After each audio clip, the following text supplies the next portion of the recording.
भैरव यति के सिर को अपनी बाहों में लेते हुए प्यार से सहलाने लगा। उसने उसके माथे को चूम लिया। शायद यह आखिरी रात है जब हम इस तरह साथ हैं।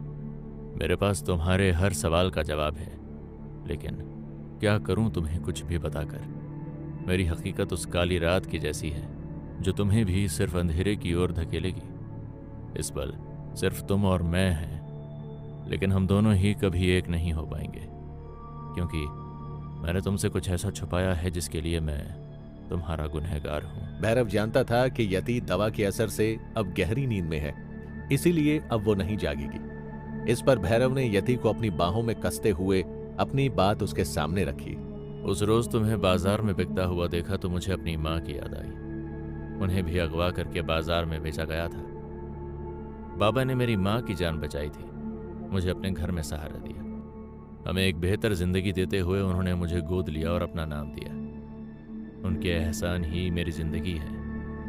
मैं तुम्हारी उन सहमी हुई नजरों को नजरअंदाज नहीं कर पा रहा था जब तुम बाजार में डरी हुई थी। तुम नहीं जानती मैं किस जहन्नुम से गुजरा हूं, और नहीं चाहता हूं कि तुम मेरा अतीत जानने के बाद मुझ पर कोई तरस खाओ, या फिर मुझे उन लोगों की तरह देखो जिन्होंने हमेशा मुझे नीचा दिखाया। कैसे बताऊं तुम्हें कि मैं तुम्हें हर मुसीबत से बचाना चाहता हूं। जब कोई तुम्हें गंदी नजरों से देखता है तो मेरा दिमाग खराब होने लगता है।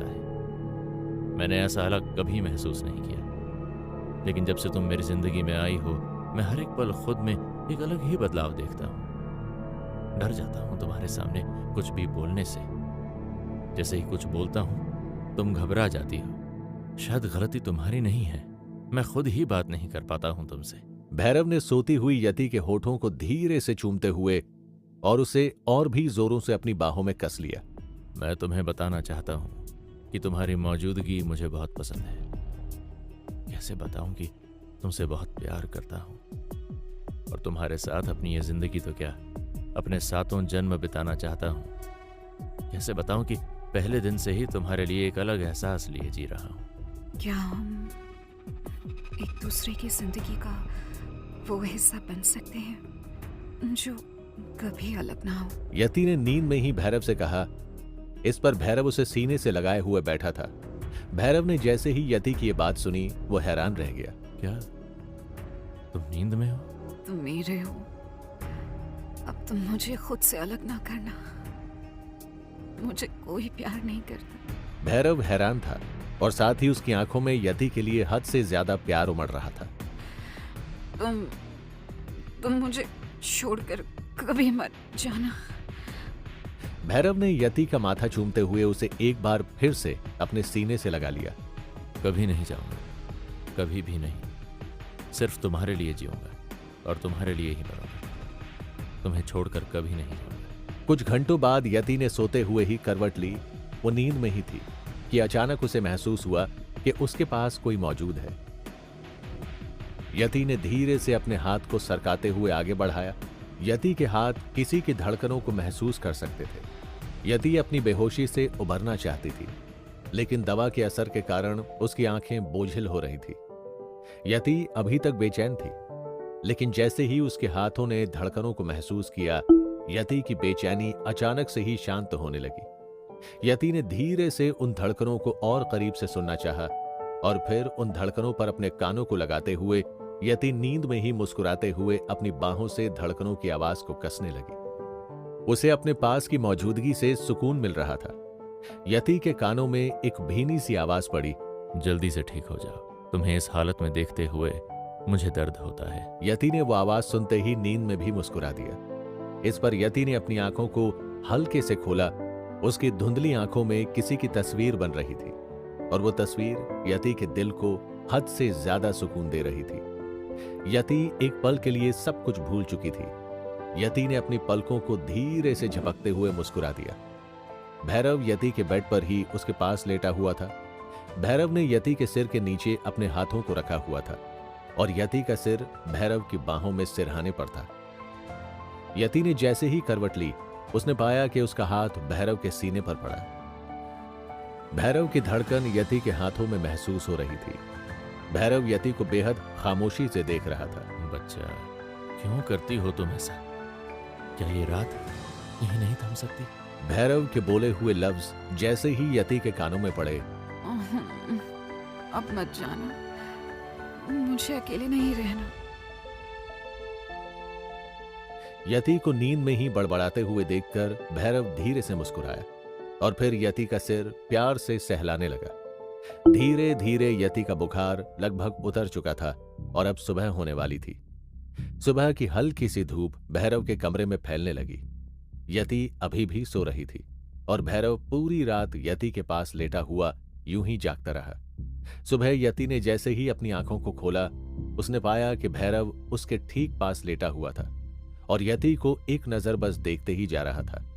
तभी यति की आंख खुल गई। तुम यहाँ ऐसे ऐसे क्यों हैं हम?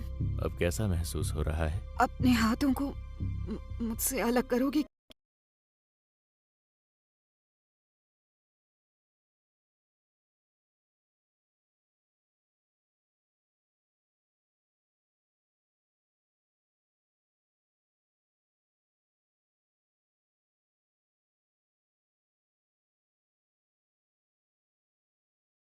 क्या मुझे कुछ अजीब सा महसूस हो रहा है और हम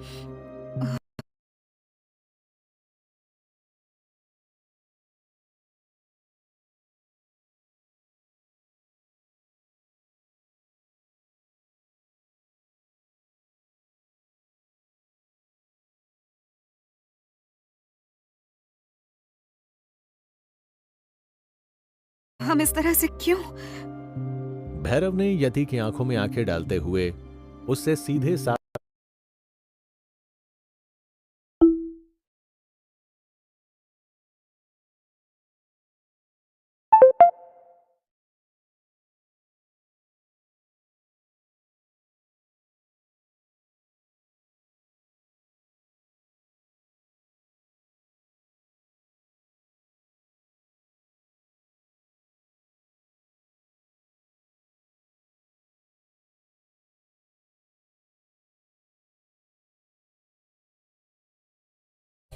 नहा लो जाकर, हमें कहीं जाना है फिर, तो तैयार हो जाओ। भैरव के यति को छोड़ देने पर है? सच में छोड़ दिया इसने तो। कैसा बेरुखापन है इसके अंदर। कहाँ जाना है हमें? तुम चलो, मैं बाद में बताऊंगा। वैसे रात में मैं थोड़ी देर के लिए बाबा से मिलने गया था। वापस आया तब कमरे में मुझे कार्तिक मिला। तुम्हें तेज बुखार था तो वो बैठा पट्टियां कर रहा था। सोचा बता दूं तुम्हें, क्योंकि तुम बेहोश थी और कार्तिक तुम्हारे बिस्तर के पास कुर्सी पर बैठा हुआ था। मुझे तुम्हें कुछ बताना है। मुझे गलत मत समझना, लेकिन अपने एक दो जोड़ी कपड़े बांध लो और जो भी तुम्हारा जरूरत का सामान हो वो ले लो। यति ने चुपचाप से भैरव की बात मानते हुए जल्दी से एक छोटे से बैग में अपने 2 जोड़ी सूट रखे। भैरव ने पास में रखी हुई वैद्य जी की दी हुई दवाओं को यति के बैग में रखते हुए यति के माथे को हल्के से हाथ लगाया। यति को बुखार नहीं था। मुझे अपना बैग दो, चलते हैं फिर। तुम नीचे चलो, मैं बस थोड़ी देर में आती हूँ।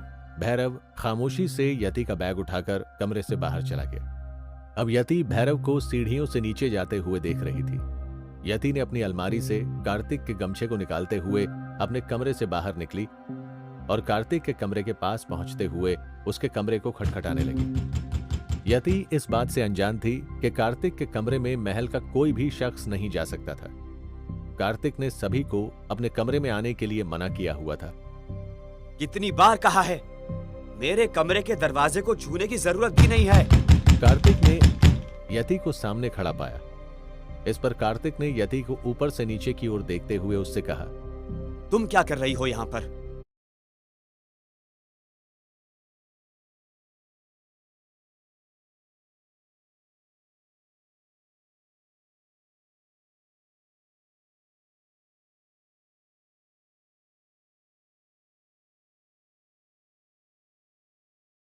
और तबीयत कैसी है अब? तुम्हारा गमछा, ये तुम्हें वापस देने आई हूँ। मुझे लगा मैं भूल जाऊं।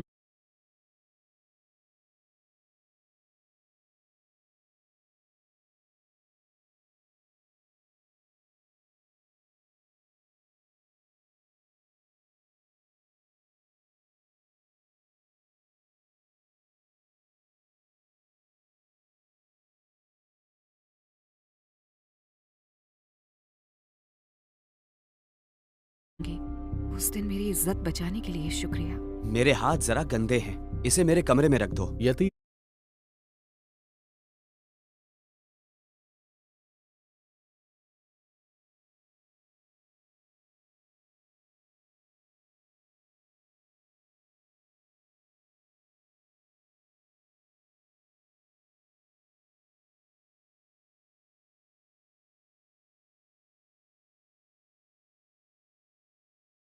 धीरे से उसके कमरे में आई और फिर बेड पर गमछे को रख दिया।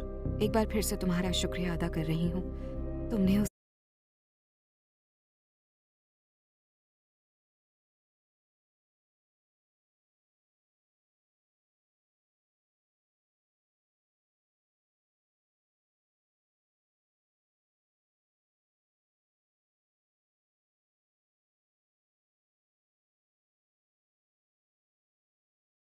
दिन मेरी इज्जत बचाई और भैरव ने बताया कि कल रात तुमने मेरी देखभाल भी की।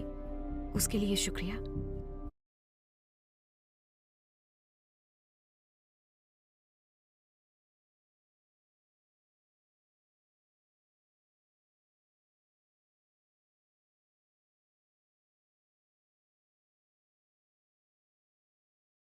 लेकिन आइंदा मेरी फिक्र करने की जरूरत नहीं है। यति जैसे ही कार्तिक के पास से निकलते हुए कमरे से बाहर जाने लगी, कार्तिक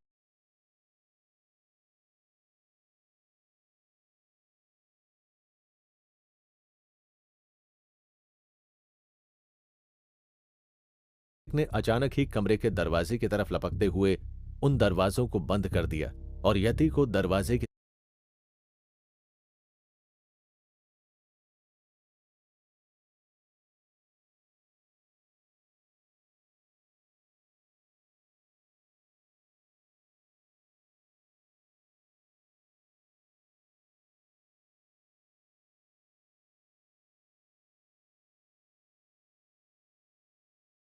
तरफ खींचते हुए बंद दरवाजे पर खड़ा कर दिया।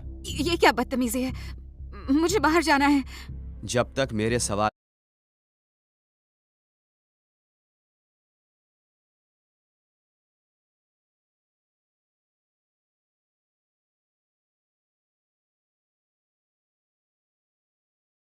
सवालों का जवाब नहीं दोगी, तब तक तो मुमकिन नहीं है कि तुम यहां से बाहर जाओ। और वैसे भी सभी को पता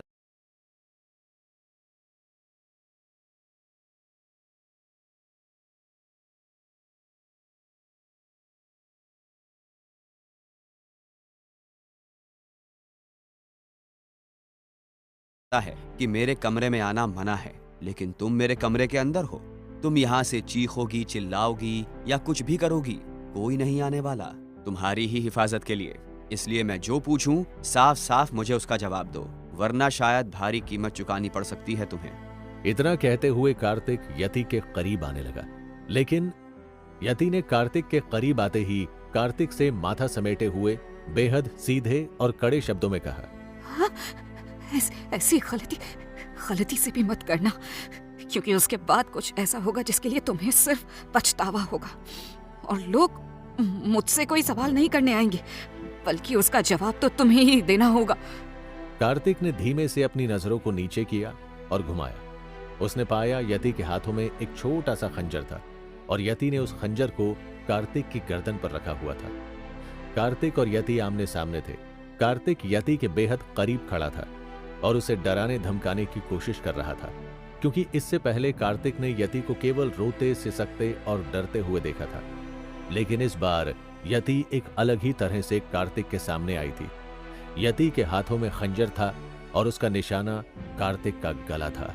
ओहो, तो लगता है तुम्हारे पति ने तुम्हें कुछ ऐसा दे दिया है जो वो किसी को नहीं देता था। मैं इस खंजर को अच्छे से पहचानता हूँ। सालों पहले बाबा ने उसे दिया था।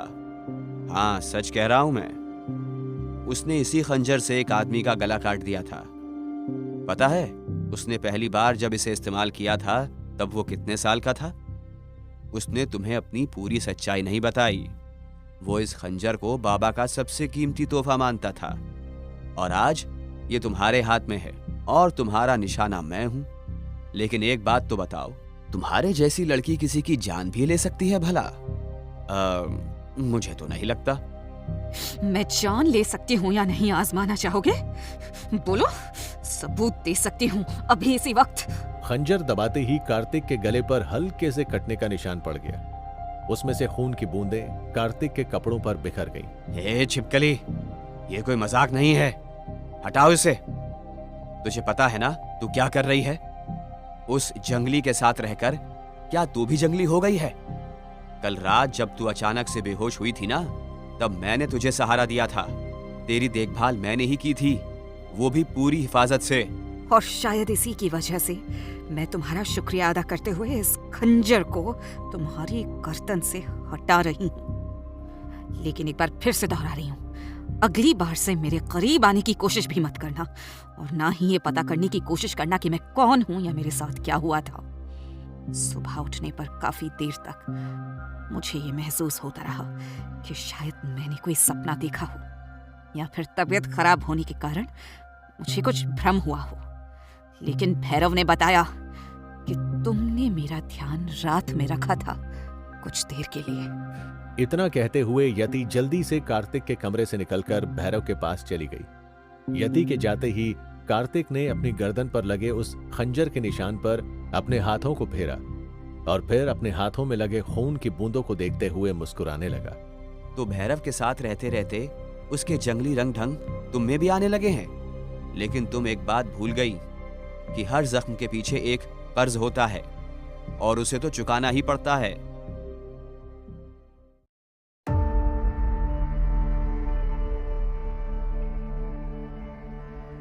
कार्तिक को धमकाने के बाद यति भागते हुए भैरव के पास पहुंची।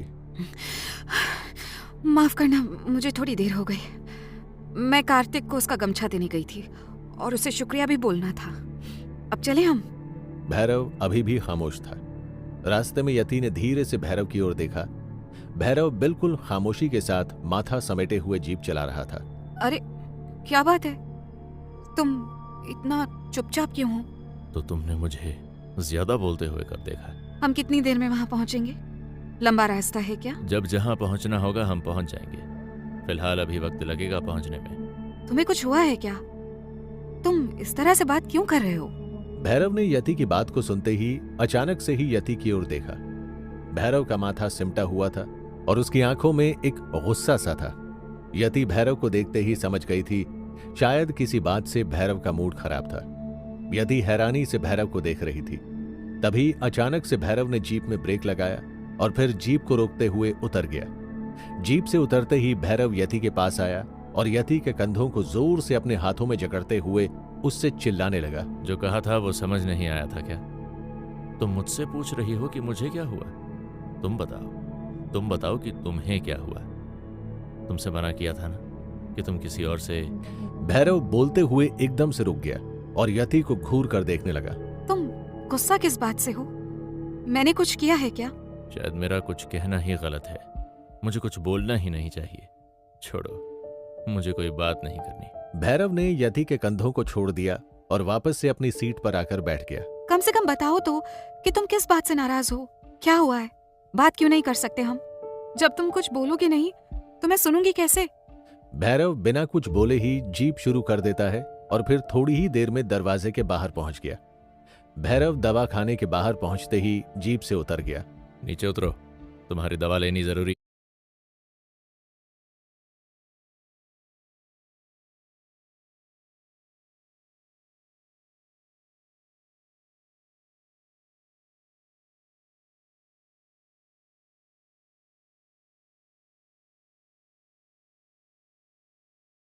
यति भैरव के कहने पर उसके साथ दवा खाने गई। अब पहले से आपकी तबीयत काफी ठीक है।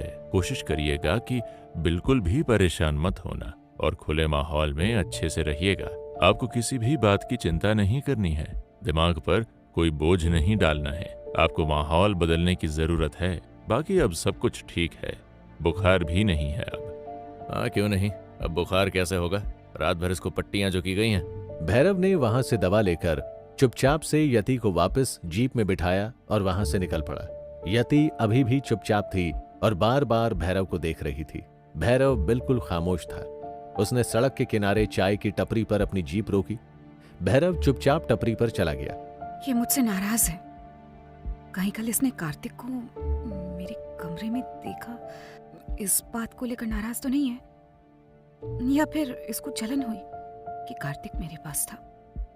हे भगवान, कहीं इसने कार्तिक को लेकर मुझे गलत तो नहीं समझ लिया? यति भैरव को खामोशी से देख रही थी। इस पर भैरव चाय वाले से कुछ बातें कर रहा था और थोड़ी ही देर में भैरव यति के पास आ गया। चलो उतरो, जीप में बैठे बैठे थक गई होगी। हम काफी देर से चल रहे हैं, कुछ खा पी लेते हैं फिर चलेंगे। यति चुपचाप से भैरव की बात मानते हुए जीप से उतरी और टपरी के पास आ गई। लगता है कुछ और बात है। अगर ये कार्तिक वाली बात से नाराज होता तो ये रात को मेरे साथ एक ही बेड पर क्यों लेटा होता? सुबह जिन नजरों से मुझे देख रहा था, इसकी नजरों में नाराजगी नहीं थी। कैसे कहूं इससे कि मुझे इसके साथ अब अच्छा लगने लगा है। दिल करता है कि इसकी सारी बातें सुनूं, इसके हर दर्द को समझूं और हमेशा इसे ऐसे ही देखती रहूं। मुझे भैरव को समझने के लिए थोड़ा वक्त लेना चाहिए। वो सही थी, भैरव सच में दिल का अच्छा इंसान है। यति अपनी सोच में खोई हुई थी कि तभी भैरव चाय का एक कुल्हड़ लेकर यति के पास आ गया। कहाँ खोई हुई हो? ये लो चाय पियो। मौसम थोड़ा सा खराब हो रहा है, शायद बारिश होगी। हम थोड़ी देर यहीं रुकेंगे। मुझे तुमसे कुछ बात करनी है। मैं तुम्हें कुछ बताना चाह रही हूँ, पर वक्त ही नहीं मिल पा रहा है। मुझे ये नहीं पता था कि कार्तिक काफी देर तक मेरे कमरे में ही था। तो मुझे क्यों बता रही हो ये सब? मैंने तो तुमसे ऐसा कुछ भी नहीं पूछा। और जब मैं वापस आया था तब कार्तिक कमरे में ही था। मुझे बस इतना पता है। इसीलिए बता रही हूँ तुम्हें, क्योंकि बताना चाह रही हूँ। मैं नहीं चाहती कि मैं तुमसे कुछ भी छिपाऊं, ना आज, ना कल और ना ही कभी और। यति की ये बात सुनकर भैरव उसकी ओर देखने लगा। मौसम बदल रहा था, आसमान में काले बादल घिरने लगे थे और हल्की ठंडी हवा चल रही थी। भैरव ने आसमान की ओर देखा। उस दिन तुम्हें देखकर मुझे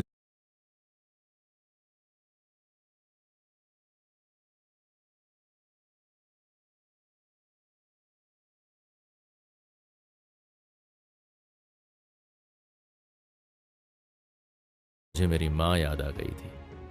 उस दिन मुझे ऐसा लगा कि अगर तुम्हें ना बचा पाया तो मेरी जिंदगी किस काम की? मेरी माँ के साथ भी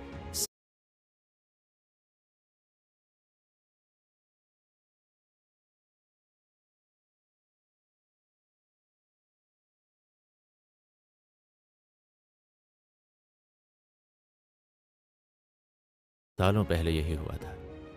जब उस दिन मैंने तुम्हें वहां बाजार में बंधे हुए देखा तो एकदम से मेरे सामने मेरा कल घूम गया था।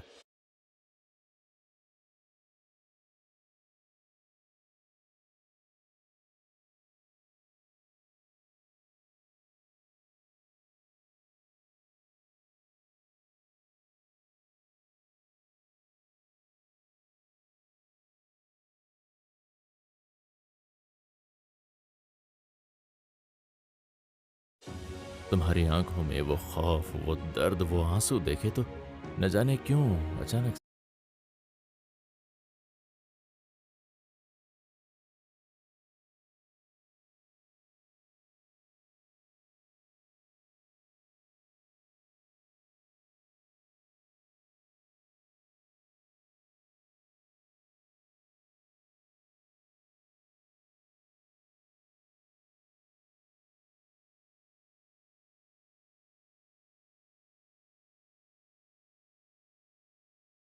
हाँ, मैंने रोते हुए ही उनसे पूरी बात बताई कि मेरी माँ वहां पर बंधी हुई है और वो आदमी मुझे मार रहा है। इस पर जानती हो कि बाबा ने मुझे क्या कहा? क्या कहा बाबा ने तुमसे? बाबा ने मुस्कुराते हुए मुझसे कहा, तुम जैसे प्यारे बच्चे की आंखों में आंसू बिल्कुल अच्छे नहीं लगते। अगर मैं तुम्हारी माँ को वहां से तुम्हारे पास ले आऊं तब तो चुप हो जाओगे ना? बाबा की बात सुनने के बाद भी मैं बस रोए जा रहा था। इस पर बाबा ने अपने पास से पैसे निकाले और मेरी माँ की कीमत अदा करते हुए उन्हें छुड़ा लिया। मुझे समझ नहीं आया कि बाबा ने मेरी माँ को खरीदा था। इसका क्या मतलब बनता था? उस आदमी ने मेरी माँ को बाबा के हाथ सौंपते हुए उनसे कहा, ऊंची कीमत अदा की है आपने इसकी, अब ये आपकी हुई। उस आदमी पर मुझे बहुत गुस्सा आ रहा था। मैं उस समय अगर इतना जानता होता तो शायद उसकी जान ले लेता। लेकिन बाबा मेरी माँ और मुझे पूरी इज्जत के साथ अपने महल लेकर आए और मेरी माँ से कहने लगे, देखो हम तुमको खरीद के जरूर लाए हैं, काहे से तुम्हारा बेटा रो रहा था, लेकिन इससे ज्यादा हमारा तुम्हारा कोई नाता नहीं है और तुमका डरने की जरूरत भी नहीं है। तुम आराम से यहाँ काम करके कमाओ और खाओ। केतकी तुमको सब समझा देगी। आज के बाद तुमको किसी से डरने की जरूरत नहीं। बाबा मेरी माँ को खरीद कर जरूर लाए थे, पर उन्होंने कभी भी बुरी नजर से मेरी माँ को नहीं देखा। हालांकि वो चाहते तो वो ऐसा कर सकते थे। कुछ ही दिन बीते थे, मेरी माँ के शरीर पर जो जख्म थे वो देखते ही देखते नासूर बन चुके थे। कुछ लोग कहते थे कि मेरी माँ के साथ किसी ने हद से ज्यादा बदसलूकी की थी और उन्हें तड़पता हुआ भी छोड़ दिया था। मेरी माँ के साथ वो हर बुरा काम किया गया जो किसी के भी साथ नहीं होना चाहिए था। मेरी माँ के जख्म नासूर हुए और एक दिन ऐसा आया कि वो अपनी आखिरी सांसें गिनने लगी। उस दिन भी मैं बहुत रोया था। मेरी माँ जितने भी दिन महल में रही उसने पूरी ईमानदारी से काम किया और इस सारे समय में बाबा ने कभी भी मुझे पराया महसूस नहीं किया। मैं पूरा दिन मेरी माँ के साथ ही रहता था। ऐसे में बड़े भैया और कार्तिक महल के अंदर आराम की जिंदगी जीते थे और मैं भी थोड़ा बहुत काम करके झाड़ू लगाकर या कूड़ा समेट कर मेरी माँ की मदद करता रहता था। लेकिन जिस रोज मेरी माँ ने बीमारी के चलते आखिरी सांस ली, उस रोज मेरी जिंदगी एक बार फिर से बदल गई। वैद्य जी मेरी माँ की हालत को देखते हुए जवाब दे चुके थे। मेरी माँ ने कांपते हुए हाथों को बाबा की ओर फैलाया और अपनी टूटती सांसों में बाबा से मेरी हिफाजत करने का वादा मांगने लगी। बाबा ने मेरी माँ के हाथ को थामते हुए उनसे कहा, देखो बहन, तुमको जिस दिन घर लाया था उस दिन तुम्हारी जिम्मेदारी ली थी हमने, तो इस बात से तुम निश्चिंत रहो। तुम्हारे बेटे को तुम्हारे जाने के बाद कोई तकलीफ न होने देंगे। हम तुमको वचन देते हैं, तुम्हारे बच्चे को अपने बेटे के जैसा पालेंगे। जिंदगी भर इसके सिर पर हमारा हाथ रहेगा और इसके नाम के आगे हम अपना नाम लगाएंगे। भैरव यति को ये सब बताते हुए रोने लगा था। यति भैरव के दर्द को समझ रही थी और साथ ही यति की आंखें भी बहे जा रही थी। इस पर भैरव ने खुद को संभालते हुए अपने आंसुओं को पूछा, तुम जानती हो मेरी माँ ने मेरे सामने ही अपनी सांसें तोड़ दी। मैं पूरी तरह से अकेला हो गया और हमेशा ही सहमा हुआ सा रहने लगा। मुझे याद है अपनी आखिरी सांसों में मेरी माँ ने मुझसे कहा था कि बाबा के एहसानों का बदला हम जिंदगी भर नहीं उतार सकते। इसलिए अब से मेरी जिंदगी का सिर्फ एक नियम और सिर्फ एक उसूल होगा कि मैं बाबा की हर बात को भगवान का हुक्म मानकर मैं उसे पूरा करूं। और तब से लेकर अब तक मैंने वही किया है। मैं अपने रास्ते से ना भटकूं या फिर किसी भी औरत को बुरी नजर से न देखूं, इसलिए मैंने ब्रह्मचर्य का व्रत लिया। भैरव की आंखों से आंसू बहने लगे थे। इस पर यति ने धीरे से अपने हाथों को आगे बढ़ाया और भैरव के आंसुओं को पोंछने लगी। तुम भी तुम्हारी माँ के जैसे हो, बेहद ईमानदार और अच्छे इंसान हो। उन्हें आज तुम पर फक्र होगा। तुमने जब पूछा था ना कि वो झोपड़ी मेरे लिए खास क्यों है, मेरी माँ ने उसी जगह पर अपनी आखिरी सांस ली थी। वो जगह मेरे लिए बहुत मायने रखती थी। मैं हमेशा वहीं बैठकर माँ को याद करता था। तो बाबा ने उस जगह पर कोई काम नहीं होने दिया कभी। उन्होंने उस जगह को मेरे लिए छोड़ दिया। बाबा से पूछकर मैंने वहां पर झोपड़ी बनाई और वहीं पर रहने लगा। महल की शान और शौकत में उलझकर मैं अपनी हकीकत नहीं भूलना चाहता था। आज भी मैं उसी जगह पर लेटता हूं जहां माँ ने अपनी आखिरी सांस ली थी। मैं अपनी जिंदगी में हमेशा अकेला रहा, पर मुझे उस झोपड़ी में ऐसा लगता है कि शायद मेरी माँ के साथ ही रहता हूं। मुझे वहां अपने अकेलेपन का सामना करने में हिम्मत मिलती है। मुझे ऐसा लगता है कि मेरी माँ आज भी मेरे साथ है और मेरे सिर पर उनका हाथ है। उस रोज जब बाजार में मैंने तुम्हें देखा, तब मुझे मेरी माँ की याद आई। मैं बाबा जितना महान तो नहीं, लेकिन हाँ, मैं तुम्हें इसलिए बचाना चाहता था कि अगर तुम उस जगह से हमेशा के लिए आज़ाद हो सको। लेकिन जब मुझे पता चला कि तुम सूर्य हवेली से हो, तब मेरा गुस्सा मेरी इस बात पर भारी पड़ गया था। तुमने किसी की जान सिर्फ इसीलिए बचाई क्योंकि तुम्हारी माँ उस दर्द से गुजरी थी। फिर अचानक से तुमने मुझसे दुश्मनी कर ली क्योंकि मैं सूर्य हवेली से थी। क्या तुम मुझे ये बता सकते हो कि नारायण महल और सूर्य हवेली में आखिर दुश्मनी किस बात की है? बाबा ने मना किया है तुमसे इन सारी बातों का जिक्र करने के लिए, और मुझे भी यही लगता है कि तुम्हें हमसे दूर रहना चाहिए। मेरी जान और इज्जत तुमने इसीलिए बचाई क्योंकि तुम नहीं चाहते थे कि मैं भी माँ के जैसे दर्द में जिंदगी गुजारूं। तुम इस बात से अनजान थे कि मैं सूर्य हवेली से थी, लेकिन जब तुम ये जान गए कि मैं हवेली से थी और दुश्मन की बेटी थी, तो फिर तुमने मुझसे शादी क्यों की? इसकी तीसरी वजह ये थी, तुम बेवकूफ हो, और उस दिन मैं और तुम हम दोनों ही तुम्हारी बेवकूफी का शिकार हुए थे। तीसरी? क्या मतलब तीसरी? तो फिर दूसरी और पहली वजह क्या थी? दूसरी वजह ये थी कि बाबा का हुक्म था और मुझे उनका हुक्म मानना ही था। बाबा तो मेरे लिए उस गांव में आए थे। तुम्हारे गांव के लोगों ने तुमसे किस बात की दुश्मनी निभाई ये तो मुझे नहीं पता, लेकिन फिर उन्होंने कहा कि तुम्हें घर से भागने और पराये आदमी के साथ सोने के लिए गांव से निकाला जाएगा और तुम्हें गांव के वैश्यालय में भेज दिया जाएगा। तो बाबा ने मुझे तुमसे शादी करने के लिए कहा, जिसे मैं ठुकरा नहीं सकता था। वैशाली? भैरव ने यति की ओर देखते हुए उसके सिर पर धीरे से अपना हाथ रखा और फिर कुछ देर उसे यूं ही देखता रहा।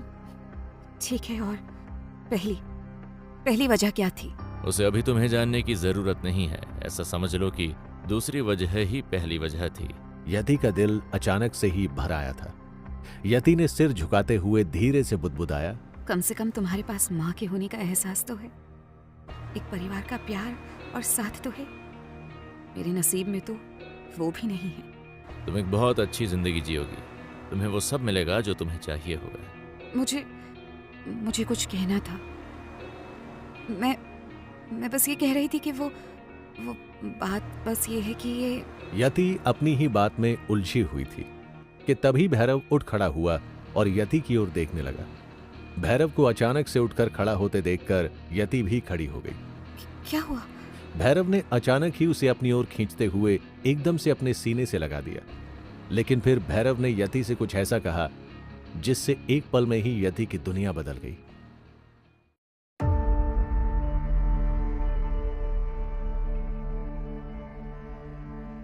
यति के चेहरे पर एक हल्की सी मुस्कुराहट थी और उसने अपनी आंखों को बंद कर लिया था। अब शहर जाकर ऐसी जिंदगी जीना कि पीछे लगी हर चोट के दाग मिट जाए। मुझे उम्मीद है कि तुम वहां बहुत अच्छी जिंदगी जियोगी। अब पीछे पलटकर कभी मत देखना। भैरव के मुंह से ऐसे शब्दों को सुनकर यति के पैरों तले की जमीन खिसक गई। यति ने भैरव को अपनी बाहों में कस रखा था। अचानक यति की पकड़ ढीली हो गई। यति ने भैरव को खुद से अलग करना चाहा, लेकिन भैरव ने अभी भी यति को अपने गले से लगाया हुआ था। यति भैरव को दूर करने के लिए उसे धक्का दे रही थी, लेकिन भैरव ने उसे गले से लगाया हुआ था। मैंने अपना वादा पूरा किया। आज तुम वापस शहर जा रही हो। अब पलट कर कभी मत आना। यहाँ जो हुआ उसे सिर्फ अपना एक बुरा सपना समझकर भूल जाना। यति ने भैरव की बात सुनते हुए भैरव को जोर से धक्का दिया और उसे खुद से अलग कर दिया। क्या कह रहे हो तुम? सही बताओ, हम कहाँ जा रहे हैं? नहीं, हम कहीं नहीं जा रहे, बल्कि तुम जा रही हो शहर। कुछ ही देर में यहाँ से शहर जाने वाली बस निकलेगी। हफ्ते में सिर्फ एक बार जाती है। तुम उसे पकड़ोगी और आज ही शहर जाओगी। 10 से 12 घंटों में पहुंच जाओगी। बैग में मैंने कुछ रुपये भी रख दिए हैं। वहां जाओ और सुकून की जिंदगी जियो। हर महीने मैं तुम्हें पैसे भेज दिया करूंगा। अब तुम्हें यहाँ अपनी जान देने की जरूरत नहीं है। वहां अपनी पढ़ाई पूरी करो और अच्छे से रहो। यति अभी भी हैरान थी। उसने भैरव की बात का भरोसा करके बिना कुछ पूछे ही उसके साथ महल से यहां आ गई थी। लेकिन जब अब उसके सामने सच्चाई थी कि भैरव उसे शहर भेजने के लिए लेकर आया था। तो तुम महल में बिना बताए आए हो, है ना? तुमने क्या बहाना बनाया बाबा से? बाबा की नजरों से बचकर और बिना किसी को कुछ कहे मुझे शहर भेजना चाहते हो? जानते हो ना बाबा तुम्हारे साथ क्या करेंगे? याद नहीं क्या तुम्हें कि पिछली बार जब तुम मेरी दवा लेने गए थे तब बाबा ने तुम्हारा क्या हाल किया था? मार देंगे वो तुम्हें जान से। अगर मैं उन्हें नहीं मिली महल में, तुम क्यों कर रहे हो ऐसा? भैरव एकदम बेजान सा खड़ा था और यति को देखे जा रहा था, लेकिन यति अचानक से ही अपना आपा खो बैठी। यहाँ तुम्हें बहुत खतरा है और यहाँ की जिंदगी में तुम्हें उलझने की जरूरत नहीं है। तुम पढ़ी लिखी समझदार लड़की हो, जाकर अपनी जिंदगी जियो। गांव की दुश्मनी में यहाँ के जाहिलों के बीच तुम्हें रहने की जरूरत नहीं। खुद को बर्बाद होने मत दो। ये जिंदगी तुम्हारे लिए नहीं है। बच्ची हो अभी, तुम्हारे पास मौका है अपनी जिंदगी को एक नया मुकाम देने का। मैंने वादा किया था कि तुम्हें वापस भेज दूंगा, आज मैं वही कर रहा हूं। लेकिन अब मैं... बस, अब एक शब्द नहीं। तुम मेरी जिम्मेदारी हो। तुम्हारी हिफाजत करना और तुम्हारे लिए फैसले लेने का हक मेरा है। इसलिए तुमसे कोई बहस नहीं करनी मुझे, और ना ही तुम्हारी बातों में उलझना है। तुम शहर जा रही हो आज, और बस बात यही खत्म हो जाती है। यति को कुछ समझ नहीं आ रहा था कि अब आगे वो क्या करे। यति आज भैरव से अपने दिल की बात कहने लगी थी, लेकिन अब सब कुछ अचानक से बदल चुका था। भैरव उसे वापस शहर भेज रहा था, जहां से वापस लौटकर यति कभी नहीं आ सकती थी, क्योंकि अब इस गांव से अगर वो जाती तो उसके पास वापस आने की कोई भी वजह नहीं होती। ना ही वो वापस पलटकर भैरव के पास आ सकती थी, और ना ही अब उसके पास अपना खुद का कोई घर था। तुम समझ रहे हो ना कि तुम क्या कह रहे हो? अगर मैं एक बार भी यहाँ से गई ना तो वापस नहीं आऊंगी कभी। भैरव ने यति की तरफ से अपनी नजरों को फेर लिया। और यही सही रहेगा। तुम्हें वापस आना भी नहीं चाहिए। तुम्हारे पास यहाँ से जुड़ा कोई रिश्ता ही नहीं रहेगा। मैं तुम्हें सारे रिश्तों से आजाद कर रहा हूँ।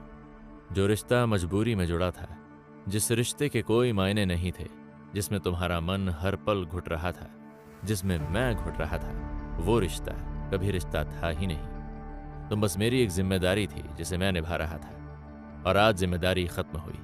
अब तुम पूरी तरह से आजाद हो। तुम वहां किसी अपने जैसे पढ़े लिखे कम उम्र के अच्छे लड़के से शादी कर लेना, और भूल जाना उस सिंदूर को जो मैंने तुम्हारी मांग में कभी भरा था। यति अचानक से ही टूटा हुआ महसूस कर रही थी। उसे ऐसे लग रहा था कि उसके हाथों से उसकी पूरी दुनिया छीनी जा रही थी। यति ने गहरी सांस लेते हुए अपनी आंखों को बंद कर लिया, और फिर अपने सीने पर हाथ रखते हुए भैरव से कहने लगी, तुम सच में यही चाहते हो कि मैं यहाँ से और तुम्हारी जिंदगी से दूर चली जाऊं? क्योंकि पहले हालात अलग थे और अब सब कुछ बदल चुका है। बल्कि मैं भी अब तुम्हें... हाँ, मैं यही चाहता हूँ। हालात बदल सकते हैं, लेकिन तुम्हें मजबूरी में पड़ने की जरूरत नहीं है। तुम समझ नहीं रही कि... और अगर मैं कहूँ कि मैं नहीं जाना चाहती तो? तुम्हें समझ क्यों नहीं आता कि तुम्हारा यहाँ पर रहना खतरे से खाली नहीं है? तुम्हें ये बात समझने में और कितना वक्त लगेगा कि तुम्हारी वजह से यहाँ बाकी सभी खतरे में पड़ रहे हैं?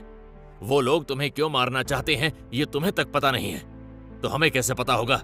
लेकिन फिर भी तुम पर हर रोज हमले हो रहे हैं। तुम्हें अगवा किया जा रहा है।